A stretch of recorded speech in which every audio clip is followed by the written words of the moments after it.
A long time ago, in the Northern Kingdom, there lived an owl named Lies of Keel. He was born into a war that went on for 2 centuries, the Battle of the Ice Claws. Lies of Keel was a skilled fighter and a strategist, able to think his way out of any problem, no matter how impossible. He created the Keelian fighting style, which turned the tide of the war in his favor. The Keelian fighting style? It was a fighting style that was said to poison owls, though the details were lost to time. Anyways, Lies of Keel was unmatched by all who opposed him, except for one. An owl named Ithgar, with fire in his eyes that could make any owl go eep, and enough strength to rip snow leopards in two, and whose entire diet comprised of other birds. He challenged Lies of Keel. The two fought for days, neither side showing signs of stopping. Well, let's stop the war. A clever plan, young one. Lies of Keel flew into the clouds, higher than any other owl, and Ithgar followed him. Ithgar thought his enemy had flown to the part where the air was its most thin. However, Lies was just below that part of the sky. Ithgar soon fell out of the sky. He was about to recover when Lies stabbed him with his talons and drove him down as fast and as hard as he could, pulling away only a moment before making contact with the water, and thus shattering all of Ithgar's bones. What happened to the other owl, Lies of Keel? No one knows. He vanished after the war. Some say he took a new home.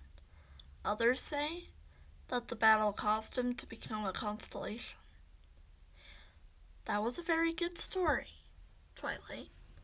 Is everyone full? Everyone nods. Good. Gilfy, is our path still good? Yeah, we should be fine as long as we don't take any more detours. Where are you guys going anyways? We're going to Gahul. Gahul? The Gahul? Yeah, it's really real. I know. Our family lived very close to Hulamir. The closer you live to the sea, the less of a myth it appears to be.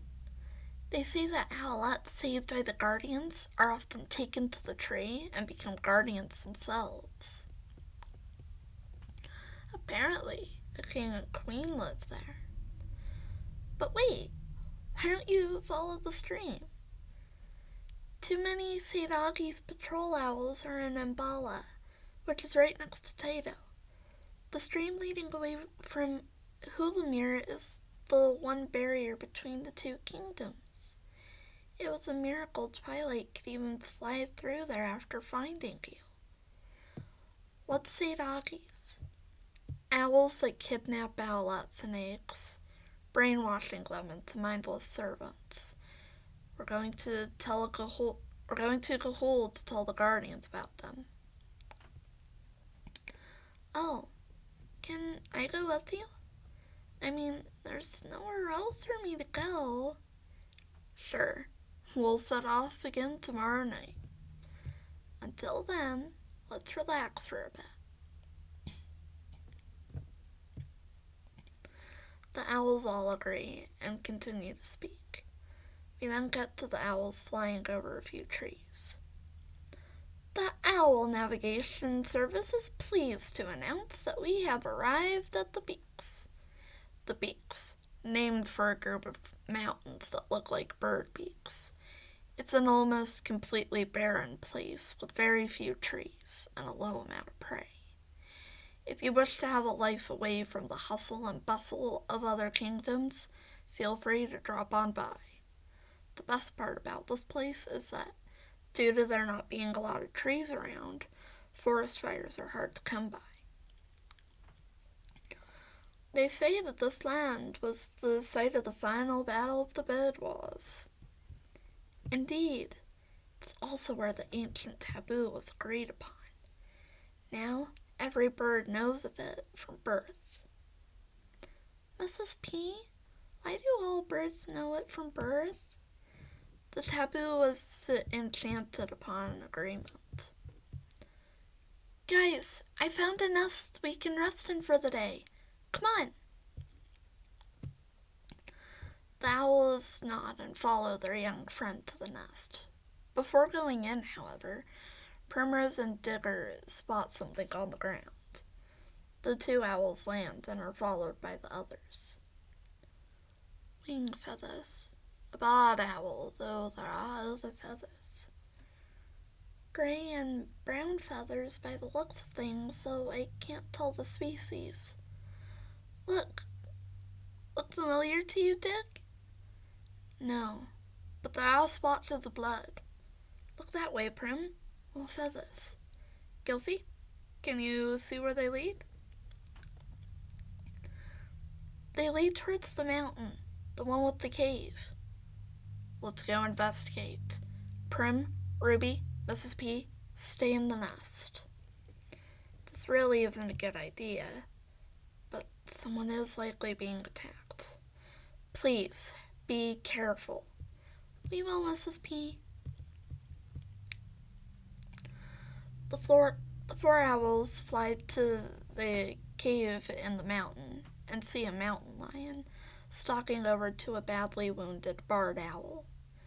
The barred owl is struggling to crawl over to a small fire pit. Twilight clenches his talons and dive bombs the mountain lion, catching its attention. The owl watches in amazement as the four owls claw the predator. Soren lands next to the owl. Sir, are you okay? The coals, boy, in the fire pit. Soren looks to where the owl is pointing and cautiously grabs a hot coal. The barn owl then throws it at the mountain lion, causing it to howl in pain. Gilfy grabs onto its tail with her talons and beak and holds on as tight as she can as it tries to shake her off. Digger slashes at its feet, and Twilight at its head, while Soren throws hot coals onto its back. The mountain lion flicks Gilfy into the stone walls and tries pouncing on her, but it's slashed in the face by Twilight. Finally, the mountain lion backs off and retreats. The owls now turn their attention to the injured owl. You're okay now. The mountain lion is gone now. These wounds were definitely inflicted by a bird. The guardians tell them that I buried my part.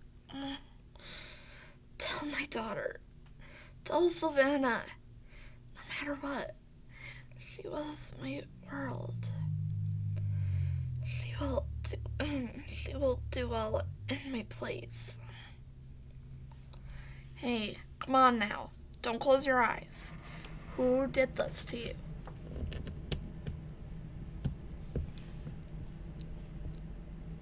Was it Say Doggies?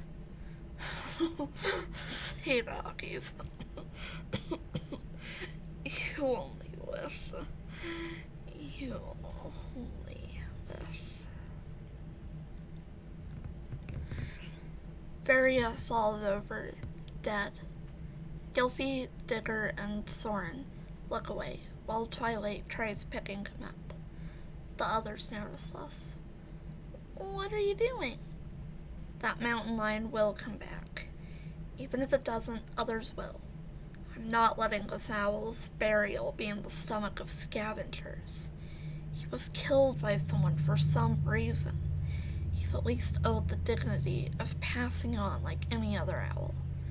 Head back to the nest. I'll be right there. What are you gonna do? There's still a fire. Go! The trio fly off without looking back. Twilight looks down at the dead owl and closes his eyes. The scene then transitions to the nest.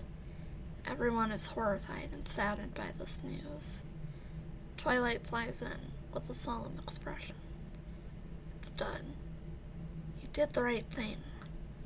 Who would do this? And why?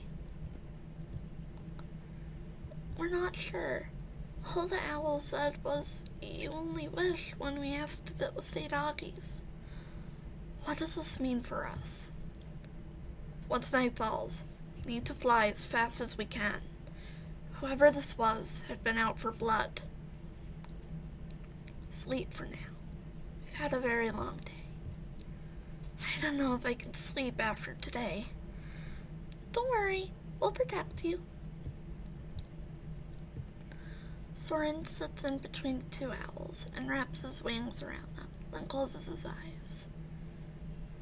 The film then cuts to a sunrise, and the owls are flying through a thick mist.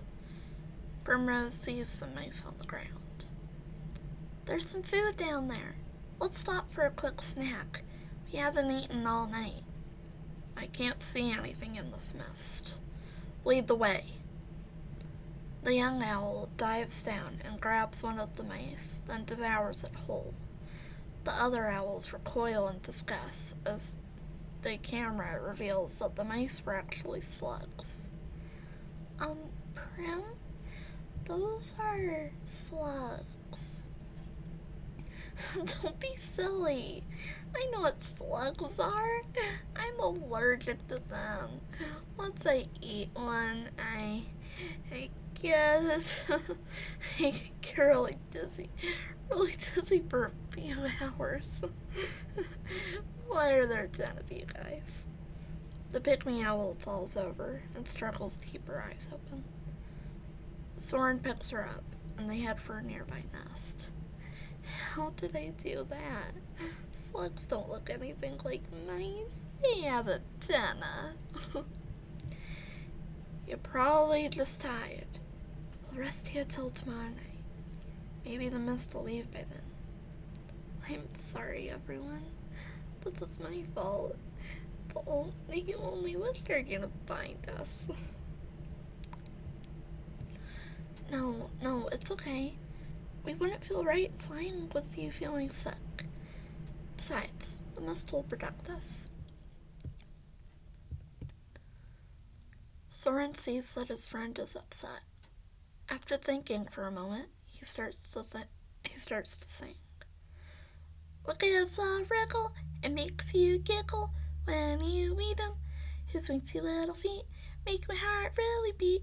Why, it's those creepy little crawlies that make me feel so jolly. For the darling centipede, my favorite buggy feed, I always want some more, and that's the insect I adore. More than beetles, more than crickets, which times give me the hiccups. I crave only feed on a juice centipede, and I shall be happy forevermore. Primrose looks at him with a confused smile before drifting off to sleep. Soren sighs and flies out on a branch. That was an old song the family used to sing. He and his little sister sang it all the time. We'll go and sit with them. Ruby, Digger, stay with Prim. Gilfie and Twilight fly out and land on a branch next to Soren. Are you okay? Yeah, I just feel... I don't know how to describe it. It's like something is just eating at me inside. I look at Ruby and Primrose and Mrs. P, and the feeling just gets stronger.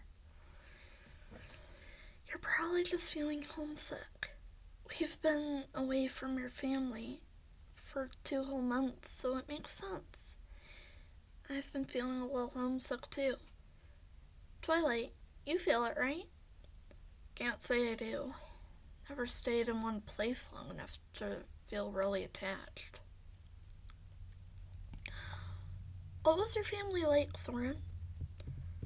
Ma used to sing to us all the time.